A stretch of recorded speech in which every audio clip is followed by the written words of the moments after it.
bad enough the world reserve currency would have the audacity to sanction another country. That's not the role of the world reserve currency. It's not for us to decide who can and can't use it, especially when much of the world finds us hypocritical, where we've given 200 billion to the Ukraine with nary any congressional oversight, and can have the audacity to say to China, if you give any money to Russia, we're going to sanction your banks, your companies in Beijing itself. We're okay with you being friends. Well, thank you, Madam Secretary. That's great. But point of it is that we're hypocritical, and it is not our position to sanction. It's a whole nother thing to confiscate. And at that point, you've broken the glass into a million pieces. You'll never put it back together, ever. You have destroyed, in essence, all the trust the goodwill and the trust that we have accumulated over last 100 years. We've destroyed it with one fell swoop, and no one, especially in the Southern Hemisphere, will ever trust us again. In the first 4 months of 2024 alone, the US has controversially allocated a whopping $200 billion to Ukraine, with minimal congressional oversight. This unprecedented support contrasts sharply with the US government's stern warnings to China, threatening severe sanctions if it offers financial support to Russia. This hypocrisy in international policy could lead the US down a perilous path. Financial analyst Andy Shechtman warns that if these trends continue, the US might resort to extreme measures, such as confiscating private gold holdings, akin to President Roosevelt's actions in 1933 when he devalued the dollar by 40%. As nations like India and China start repatriating their gold and moving away from US treasuries, the stability of the US dollar and the broader economic landscape could be at risk. And when you talk about openly acknowledging to the public that we will give the Ukraine, not only provide the weapons, but tell them it's okay to fire these high-tech weapons into Russia, we've lost our damn mind. And you put all politics aside, I don't care which side of the aisle would be idiotic enough to do something like this. It's just plain out stupidity. And we should have all listened to Thomas Jefferson when he said, stay the hell out of everyone else's affairs. We should have brought every one of these troops home, closed the 700 or whatever military bases we have in 80 countries around the world, bring all these people home to build up our infrastructure and to protect our borders and stop meddling in other people's affairs. And this is something, you're messing with one of the largest nuclear arsenals on the planet and pushing them against a wall when you're saying that Finland and Sweden and the Ukraine talking about NATO and giving bad enough to give military aid and to provide money and intelligence and all of the things that, well, we don't have boots on the ground, right? Well, now we're doing the next best thing or the next worst thing and giving them high-tech weaponry and the okay to fire them into Russia. It's insanity. It's truly insane.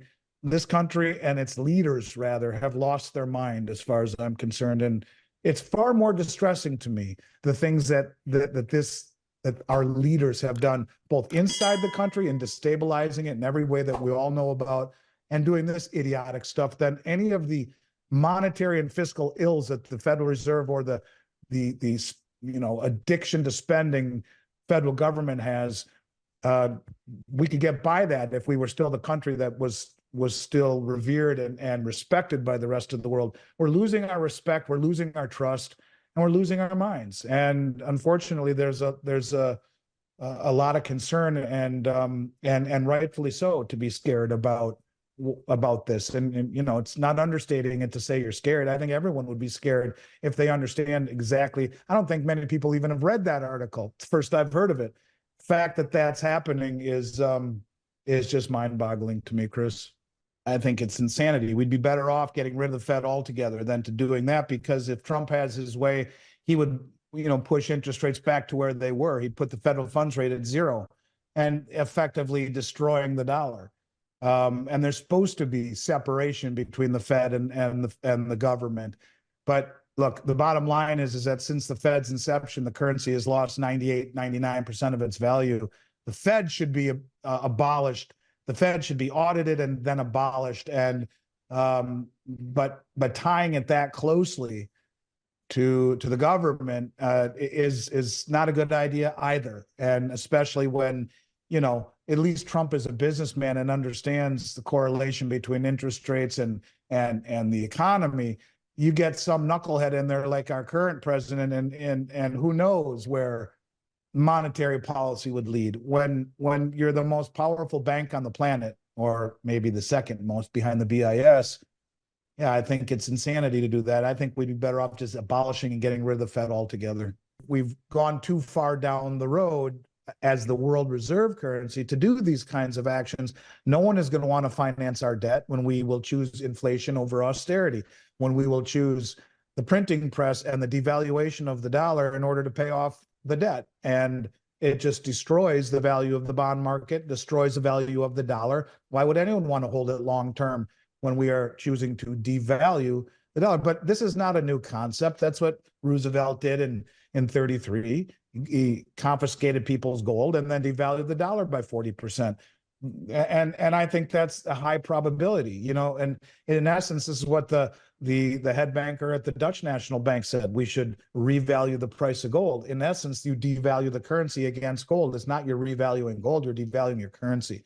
Yeah, I think that's exactly what they would want to do. He also said he would impose sanctions on countries that want to move away from the dollar and align with the BRICS, as an example. I mean, you can't continue to go around the world making these kinds of decisions, and I think that's what is spurring on the group of the BRICS and the 36 more countries that have formally applied. I think that the way that the U.S. does things is getting long in the tooth, and when you have accumulated as much debt as we have, most of it at the lowest interest rates in human history, to continue to go back to that again, you will destroy all confidence in the Fed. You will destroy all confidence in the dollar and blow up the bond market. Who in their right mind would ever want to trust us again if we do these kinds of things? But it is what he will do. Well, not only have they purchased 1.5 times the amount of gold they did in the first 4 months of this year than they did all of last year. Remember, I think they bought somewhere in the neighborhood of 400 million ounces of silver last year. And their silver imports in the first 4 months of 2024 have surpassed all of what they did in 2023. So yeah, it's no coincidence. And when you see massive gold purchase, massive silver purchase, and then repatriating their gold from the Bank of England, it's a big deal. It's part and parcel of what we just talked about. It's that the West has lost its trust. You know, you talk about the 5 billion in assets that are being held in the US, the Russian assets. There's almost 290 or 95 billion, somewhere 280, 290 billion held in the European Union. And they're trying to do the same thing.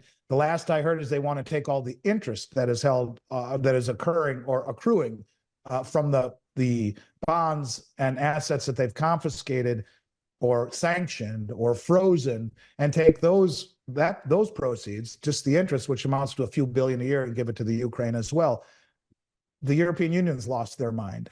And so when India buys all that gold and silver, that's, I think, a natural reaction. It becomes more so when you see them bring all their gold back quietly from the Bank of England. Give us back our gold. We don't trust you any longer. We don't trust that you're going to hold it the way that we want. And if we don't align ideologically, you guys in the West have proven and shown your colors that, you know, just like, I don't remember what was it, Venezuela, that wanted to get their gold back from the Bank of England. They said, no, sorry, can't have it. So I think when you talk about gold and silver being assets that are not simultaneously someone's liability, it's very true unless it's held in the vaults of the Bank of England or the New York Fed.